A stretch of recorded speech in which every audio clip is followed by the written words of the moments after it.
పెడుతున్నారు. తెలంగాణ ప్రభుత్వం సమగ్ర ఇంటింటి సామాజిక ఆర్థిక ఉపాధి విద్య రాజకీయ మరియు కుల సర్వేను నిర్వహించింది. ఈ సర్వే రాష్ట్రంలోని వివిధ కులాల సామాజిక ఆర్థిక విద్య ఉపాధి మరియు రాజకీయ స్థితిగతులను వెలుగులోకి తెచ్చింది. తెలంగాణ ప్రభుత్వం వెనుకబడిన తరగతులు, షెడ్యూల్డ్ కులాలు, షెడ్యూల్డ్ తెగలు మరియు రాష్ట్రంలోని ఇతర బలహీన వర్గాల అభివృద్ధికి కట్టుబడి ఉంది.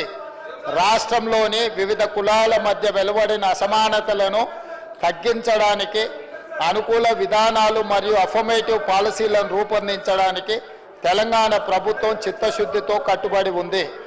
దేశ స్వతంత్రం నాటి నుంచి ఎదురు చూస్తున్న ఈ చారిత్రాత్మక నిర్ణయాన్ని తెలంగాణ రాష్ట్ర ప్రభుత్వం మొదటిసారి ఆచరించడం ఆదర్శనీయం. దేశంలోని వివిధ కులాల సంబంధిత స్థితిగతులను అర్థం చేసుకోవడానికి తెలంగాణలో నిర్వహించిన విధంగానే దేశవ్యాప్తంగా ఇంటింటి సమగ్ర సామాజిక ఆర్థిక ఉపాధి విద్య రాజకీయ మరియు కుల సర్వేను నిర్వహించాలని కేంద్ర ప్రభుత్వాన్ని కోరుతూ ఈ సభ తీర్మానించింది. అందరు సభ్యులందరూ కూడా ఏకగ్రీవంగా ఈ తీర్మానాన్ని ఆమోదించవలసిందిగా కోరుతున్నాను. అధ్యక్ష, తమరి అనుమతితో. Resolution moved. The question is that the House Telangana ప్రభుత్వము సమగ్ర ఇంటింటి సామాజిక ఆర్థిక ఉపాధి విద్య రాజకీయ మరియు కుల సర్వేను నిర్వహించింది. ఈ సర్వే రాష్ట్రంలోని వివిధ కులాల సామాజిక ఆర్థిక విద్య ఉపాధి మరియు రాజకీయ స్థితిగతులను వెలుగులోకి తెచ్చింది. తెలంగాణ ప్రభుత్వం వెనుకబడిన తరగతులు, బీసీ, షెడ్యూల్డ్ కులాలు, ఎస్సీ, షెడ్యూల్డ్ తెగలు, ఎస్టీ మరియు రాష్ట్రంలోని ఇతర బలహీన వర్గాల అభివృద్ధికి కట్టుబడి ఉంది. రాష్ట్రంలోని వివిధ కులాల మధ్య వెలువడిన అసమానతలను తగ్గించడానికి అనుకూల విధానాన్ని అఫర్మేటివ్ పాలసీని రూపొందించడానికి తెలంగాణ ప్రభుత్వం చిత్తశుద్ధితో కట్టుబడి ఉంది. దేశ స్వాతంత్రము నాటి నుండి ఎదురు చూస్తున్న ఈ చరిత్రాత్మక నిర్ణయాన్ని తెలంగాణ రాష్ట్ర ప్రభుత్వం మొదటి నుంచి ఆచరించడం ఆదర్శనీయం. దేశంలోని వివిధ కులాల సంబంధిత స్థితిగతులను అర్థం చేసుకోవడానికి తెలంగాణలో నిర్వహించిన విధంగానే దేశవ్యాప్తంగా ఇంటింటి సామాజిక ఆర్థిక ఉపాధి విద్య రాజకీయ మరియు కుల సర్వేను నిర్వహించాలని కేంద్ర ప్రభుత్వాన్ని కోరుతూ సభ తీర్మానించబడింది. Those who are for the resolution, please say ayes. Those who are against please say no. Ayes have it. Ayes have it. The resolution is unanimously adopted. Telangana రాష్ట్రంలో షెడ్యూల్ కులాలలోని ప్రత్యేక వర్గాల ఉపవర్గీకరణ డాక్టర్ జస్టిస్ షమీం అఖ్తర్ ఏకసభ్య కమిషన్ పై గౌరవ ముఖ్యమంత్రి గారు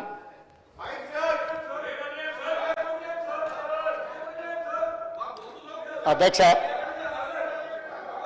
ఇది అత్యంత కీలకమైన కొన్ని దశాబ్దాలుగా అపరిష్కృతంగా ఉన్న సమస్య. ఈ సమస్యకు సుప్రీంకోర్టు తీర్పు ద్వారా తెలంగాణ ప్రభుత్వం శాశ్వతమైన పరిష్కారం చూపించాలనుకుంటుంది. సభ్యులందరూ కూడా సహకరించి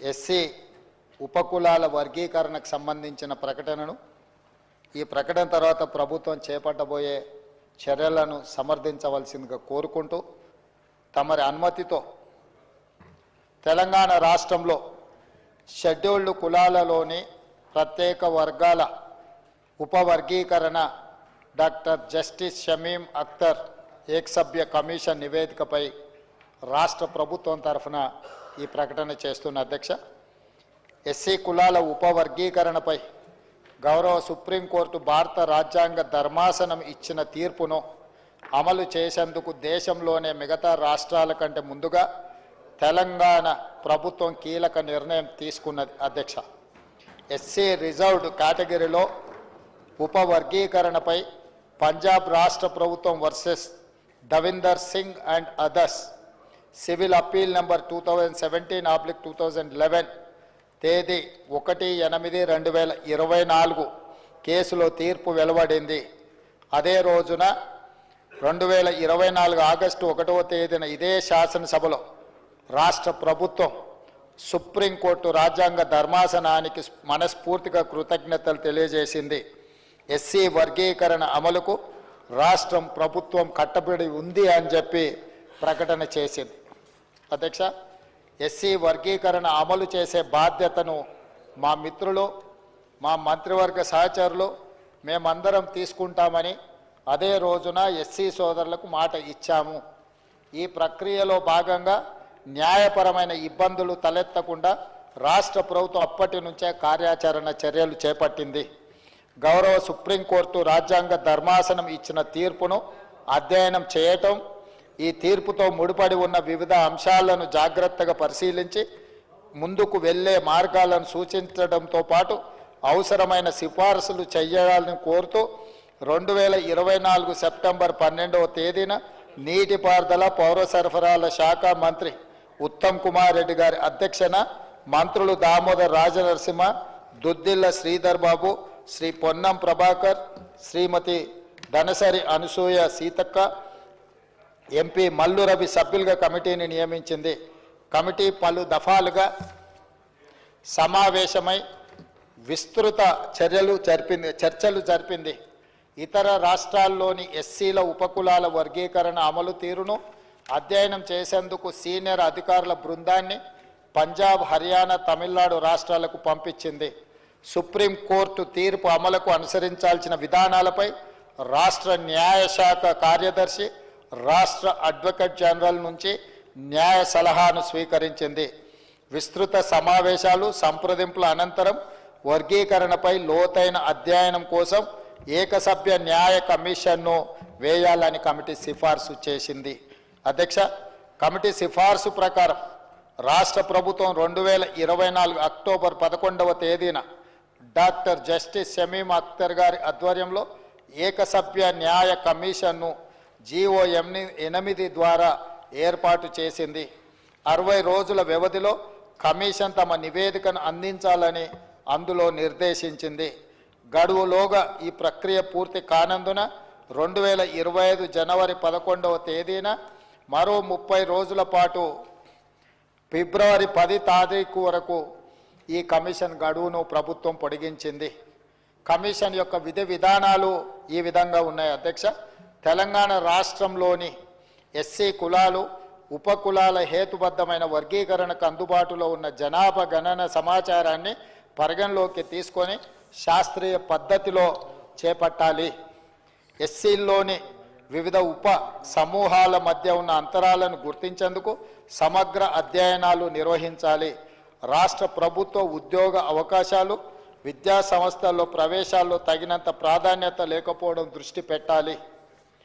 ఎస్సీల్లోని ఉప సమూహాల మధ్య సామాజిక, ఆర్థిక, రాజకీయ, విద్యాపరంగా వెనుకబాటుతనానికి సంబంధించి వివిధ కోణాలను పరిశీలించాలి. సుప్రీంకోర్టు తీర్పు ప్రకారం ఎస్సీ కులాల ఉపవర్గీకరణను సమర్థవంతంగా అమలు చేసే విధానాన్ని గుర్తించాలి. రిజర్వేషన్ ప్రయోజనాలను షెడ్యూల్డ్ కులాలలోని వివిధ ఉపసమూహాలకు పంపిణీ చేసేందుకు చేపట్టవలసిన ఇతర చర్యలను సూచించాలి.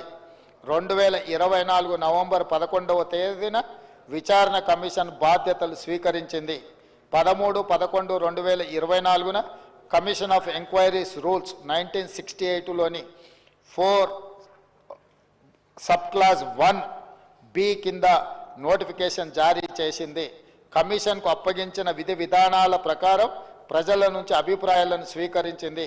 2024 డిసెంబర్ 4 నుంచి 2025 జనవరి 3వ తేదీ వరకు రాష్ట్రంలోని వివిధ జిల్లాల్లో కమిషన్ పర్యటించింది. మెదక్, రంగారెడ్డి, నల్గొండ, ఖమ్మం, హైదరాబాద్, కరీంనగర్, వరంగల్, మహబూబ్ నగర్, నిజామాబాద్, ఆదిలాబాద్ 10 పూర్వపు జిల్లాలను సందర్శించి ప్రజల నుంచి విజ్ఞప్తులను స్వీకరించింది. ప్రజల అభిప్రాయాలను నేరుగా అడిగి తెలుసుకుంది. కొన్ని జిల్లాల్లో ఎస్సీ ఆవాసాలను సందర్శించింది. ఈ పర్యటనల సందర్భంగా ప్రజల నుంచి మొత్తం 4750 విజ్ఞప్తులను కమిషన్ స్వీకరించింది. వీటితో పాటు కొందరు వ్యక్తిగతంగా అర్జీలు అందించారు. కొందరు హైదరాబాదులోని విచారణ కమిషన్ కార్యాలయానికి మెయిల్ ద్వారా పంపించారు. ఆఫ్లైన్ ఆన్లైన్ ద్వారా మొత్తము 8,681 విజ్ఞాపనలను కమిషన్ అందుకుంది. వీటితో పాటు ఎస్సీల 59 కులాల జనాభా అక్షరాస్యత, ఉపాధి, విద్యా సంస్థలలో ప్రవేశాలు, ప్రభుత్వ ఉద్యోగ నియామకాలు, ఆర్థిక సహాయం మరియు రాజకీయ ప్రాతినిధ్యాలకు సంబంధించి ప్రభుత్వ రంగ సంస్థల నుంచి విచారణ కమిషన్ సేకరించింది. వీటన్నిటితో పాటు వివిధ సంస్థలు, సంఘాలు ఇచ్చిన వినతి పత్రాలను, అన్ని విభాగాల నుంచి అందిన సమాచారాన్ని కమిషన్ క్షుణ్ణంగా పరిశీలించి తమ నివేదికను తయారు చేసింది. కేవలం 82 రోజుల వ్యవధిలో ఫిబ్రవరి 3వ తేదీన కమిషన్ తమ నివేదికను ప్రభుత్వానికి సమర్పించింది. కమిషన్ సమర్పించిన 199 పేజీల నివేదికలో ఎస్సీల్లోని 59 కులాలపై వివరణాత్మక చర్చను పొందుపరిచింది. కమిషన్ యొక్క ప్రధాన సిఫార్సులు అధ్యక్ష, ఎస్సీలకు సంబంధించిన 59 కులాలను గ్రూప్ 1,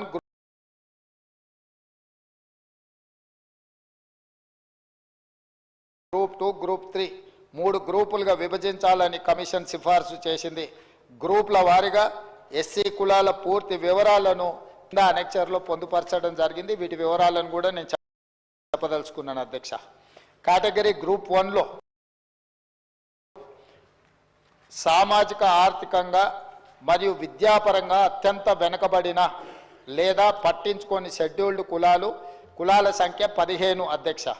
జనాభా 3,288. ఈ జనాభాకు ఈ అనెక్సర్లో మిగతా డీటెయిల్స్ టేబుల్ చేసిన అధ్యక్ష, సభ్యులందరూ అది చూసుకోవచ్చు. వాళ్ళకు 1%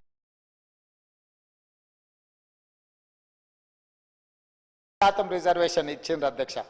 గ్రూప్ 2లో మధ్యస్థంగా లబ్ధి పొందిన షెడ్యూల్డ్ కులాలను 18 ఉపకులాలను ఇందులో చేర్చింది అధ్యక్ష. వీళ్ళు 62.748% ఈ ఎస్సీ కులాలలో ఉన్న పర్సంటేజ్ ఉన్నారు అధ్యక్ష.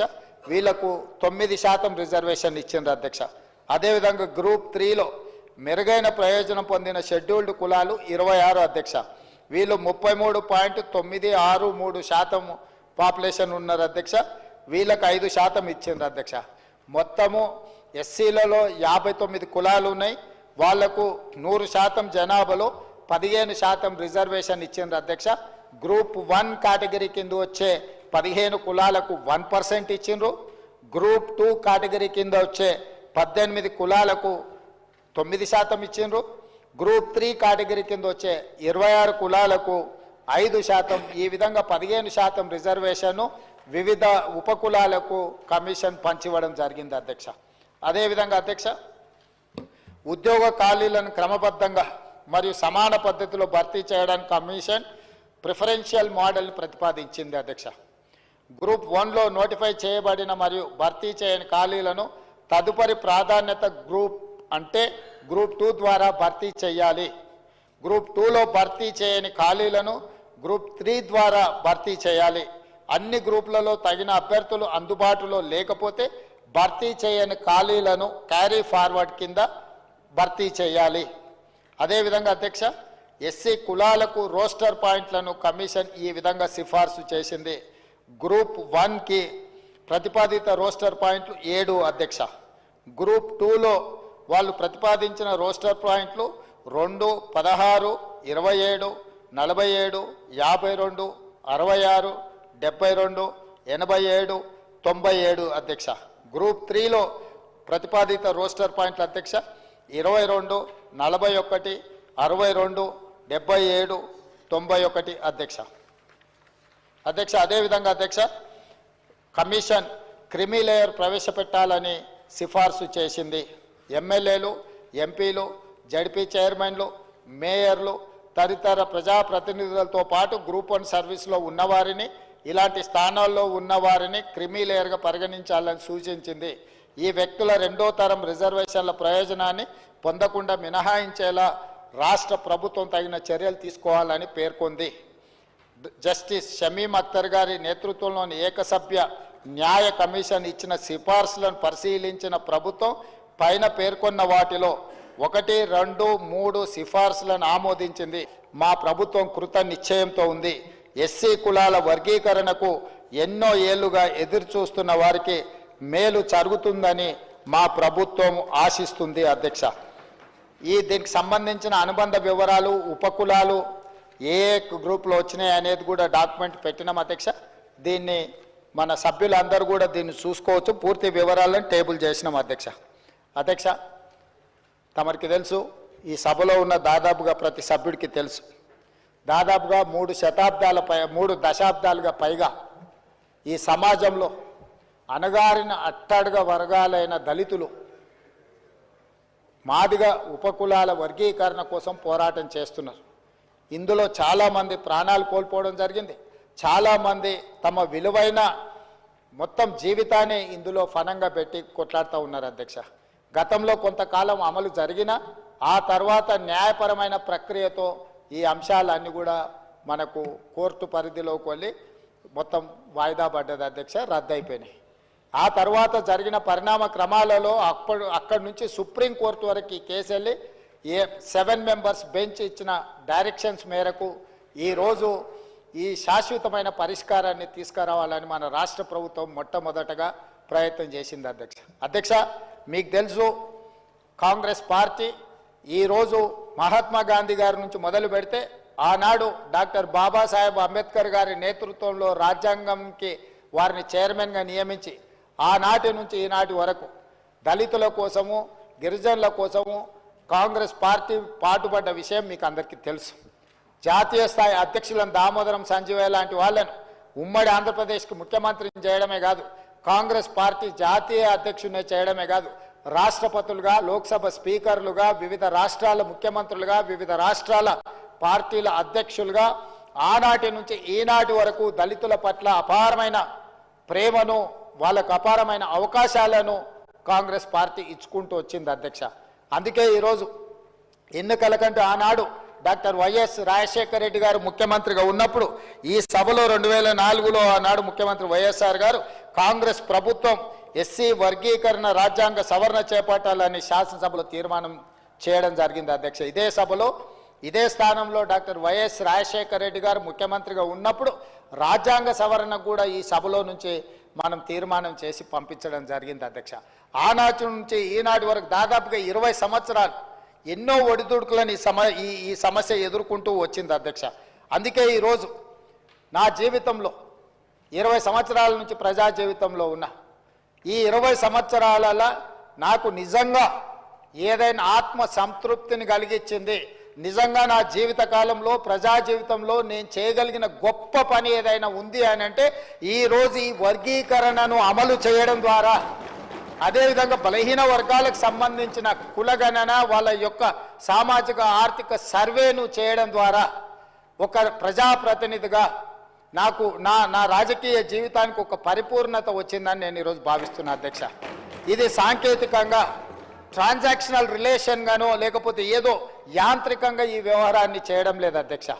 మానసికంగా ఎంతో ఆలోచన చేసి ఒక ప్రజాప్రతినిధికి జీవిత కాలంలో కొంతమందికి అవకాశాలు రావు. చాలామంది ముఖ్యమంత్రులు ఈ రాష్ట్రంలో తెలంగాణ రాష్ట్రానికి నాకంటే ముందున్నోళ్ళకి కానీ ఉమ్మడి రాష్ట్రంలో దాదాపుగా 16 సార్లు ముఖ్యమంత్రులు ఉన్నోళ్లకు రాని అవకాశం ఈరోజు నాకు తమరి ద్వారా ఈరోజు ఈ అవకాశం వచ్చింది అధ్యక్ష. నిజంగా ఈ సందర్భాన్ని చరిత్ర నా రాజకీయ జీవితంలో ఏ రోజైనా నా కోసం నేను గుర్తు పెట్టుకునేది కానీ నా కోసం ఒక పేజీ ఏదైనా రాసుకోవాల్సి వస్తే ఈ రోజున ఫిబ్రవరి 4, 2025ను నేను తప్పకుండా అందులో పొందుపరుస్తానని చెప్పి ఈ సందర్భంగా తమ దృష్టికి తీసుకొస్తున్నా అధ్యక్ష. ఈ వర్గాలు ఎంతసేపు ఉన్నా చాలా రాజకీయ పార్టీలు ఓటు బ్యాంకుగానే చూసినాయి తప్ప ఆ సమస్యకు శాశ్వత పరిష్కారాన్ని చూపించాలని ఆలోచన చేయలేదు. అందుకే ఈరోజు ఈ సమస్యకు శాశ్వత పరిష్కారం చూపించడం ద్వారా సమాజంలో దశాబ్దాలుగా తరతరాలుగా నిర్లక్ష్యానికి లోనై దోపిడికి గురై ఈ సమాజం మా పట్ల ఈ విధంగానే ఉంటుందని సమాజం మీద విశ్వాసం కోల్పోయే సందర్భంలో సంపూర్ణమైన విశ్వాసాన్ని ఈ సమాజం మీద, కాంగ్రెస్ పార్టీ మీద, మా ప్రభుత్వం మీద వాళ్ళకు కల్పించడానికి ఈ అవకాశం నాకు వచ్చింది. దీన్ని అమలు చేసే బాధ్యత ఈరోజు మా ప్రభుత్వం తీసుకుంటుంది అధ్యక్ష. ఈ ప్రక్రియలో చాలా విషయాలు లోతుగా ఉన్నాయి. వీటన్నిటిని విశ్లేషించడం, వీటన్నిటిని పరిష్కరించాలన్న ఆలోచనతోటి ఈరోజు మా మంత్రివర్గ సహచరులు వాళ్ళందరూ కూడా ఉత్తమ్ కుమార్ రెడ్డి గారు, పెద్దలు అన్న దామోదర్ రాజనరసింహ గారిని సుప్రీంకోర్టులో కేసు ఉన్నప్పుడు ఎమ్మెల్యేలు, మా సహచర ఎమ్మెల్యేలు అందరినీ దామోదర్ రాజనరసింహ గారి నేతృత్వంలో ఢిల్లీకి పంపించి సుప్రీంకోర్టులో న్యాయ ఉద్దండులను, పంజాబ్ వర్సెస్ యూనియన్ ఆఫ్ ఇండియాలో ఉన్న కేసులను వీటన్నిటిని కూడా ఈరోజు మేము న్యాయ నిపుణులను పెట్టి అక్కడ వాదించిపించి ఈ సమస్యకు ఒక పరిష్కారాన్ని చూపించాలనుకున్నాం. అందుకే సుప్రీంకోర్టు ఇచ్చిన తీర్పు వెలువడిన మరుక్షణమే ఇదే సభలో ఇక్కడే నిలబడి ఈ సమస్యకు శాశ్వత పరిష్కారాన్ని మా ప్రభుత్వం చూపిస్తుంది, మా చిత్తశుద్ధి ఉంది అని చెప్పినాం. ఈ రోజు దామోదర్ రాజనరసింహ గారు, ఉత్తమ్ కుమార్ రెడ్డి గారిని, పొన్నం ప్రభాకర్ గారిని, మా అక్క సీతక్కను మనస్ఫూర్తిగా అభినందిస్తున్నా. అతి తక్కువ సమయంలో అత్యంత సంక్లిష్టమైన సమస్యకు శాశ్వత పరిష్కారాన్ని చూపించే విధంగా ఈ రోజు ప్రవేశపెట్టిన బీసీ కులగణన కావచ్చు, లేకపోతే ఈరోజు మాదిగ ఉపకులాల వర్గీకరణ కావచ్చు, ఇవి చరిత్రలో నిలిచిపోయే అంశాలు అధ్యక్ష.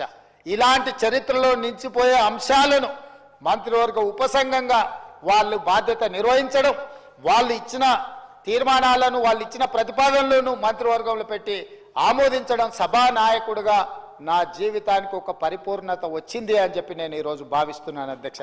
అధ్యక్ష, ఈరోజు మీరు ఆలోచన చేయండి, వాళ్ళ కోసం ప్రభుత్వాలు ఈరోజు వాళ్ళని ఆదుకోవడానికి ప్రభుత్వాలు ముందుకు రాకపోతే ఈరోజు ఈ ప్రభుత్వాల మీదనే విశ్వాసం కోల్పోయే పరిస్థితి ఉంది అధ్యక్ష.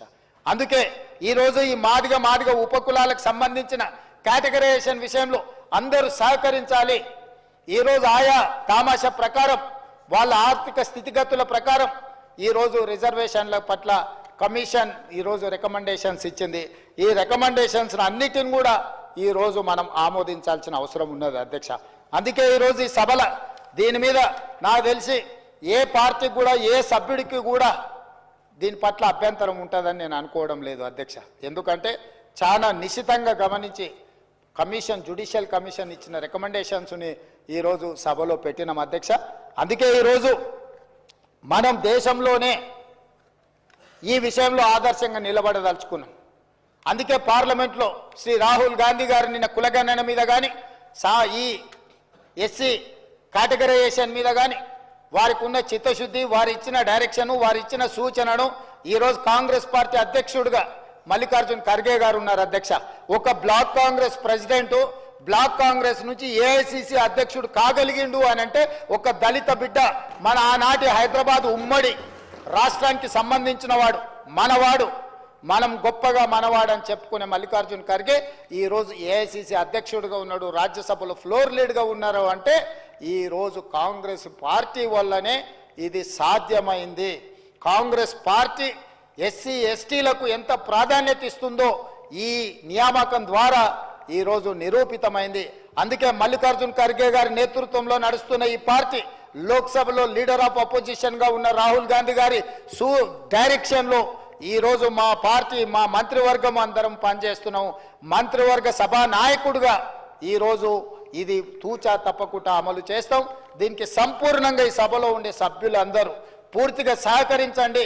ఇలాంటి సామాజిక సమస్య, ఎన్నో రోజులు జటిలంగా మారిన సమస్యను పరిష్కరించడానికి ఈ సభ మొత్తం సహకరించుకొని ముందుకు వెళ్తే మిగతా రాష్ట్రాలకు మనము ఆదర్శంగా నిలబడే అవకాశం ఉంటుంది.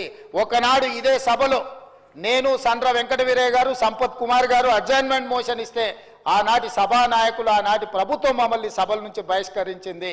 కానీ ఈనాడు ఈ సభలో మాదిగ ఉపకులాల వర్గీకరణ కోసం అడ్జర్న్మెంట్ మోషన్ ఇస్తే సభలో నుంచి బహిష్కరించబడ్డ నేను ఈరోజు సభానాయకుడిగా ఇక్కడ ఉండి దీన్ని అమలు చేయడానికి ప్రతిపాదనలు ప్రవేశపెట్టడం అంటే రాజకీయము, ప్రజాస్వామ్యము, డాక్టర్ బాబాసాహెబ్ అంబేద్కర్ గారు మనకిచ్చిన రాజ్యాంగం ఎంత గొప్పదో ఈరోజు మనం అర్థం చేసుకోవచ్చు అధ్యక్ష. అందుకే డాక్టర్ బాబాసాహెబ్ అంబేద్కర్ స్ఫూర్తిగా రంగుల గోడలు, అద్దాల మేడలు అభివృద్ధి కాదు, నిజమైన పేదవాడికి చివరి వాడికి సంక్షేమ పథకాలు చేరినప్పుడే, ప్రభుత్వం యొక్క విధి విధానాలు అందినప్పుడే అభివృద్ధి జరిగినట్టు అని డాక్టర్ బాబాసాహెబ్ అంబేద్కర్ గారు ఏదైతే చెప్పినరో ఆ స్ఫూర్తితో మా ప్రభుత్వం ముందుకు వెళ్తుంది. ఈ ప్రతిపాదనను అందరూ మనస్ఫూర్తిగా ఆమోదించి ఈ ప్రభుత్వానికి అండగా నిలబడాల్సిందిగా కోరుకుంటూ మీ అందరి దగ్గర సెలవు తీసుకుంటున్నా అధ్యక్ష. గౌరవ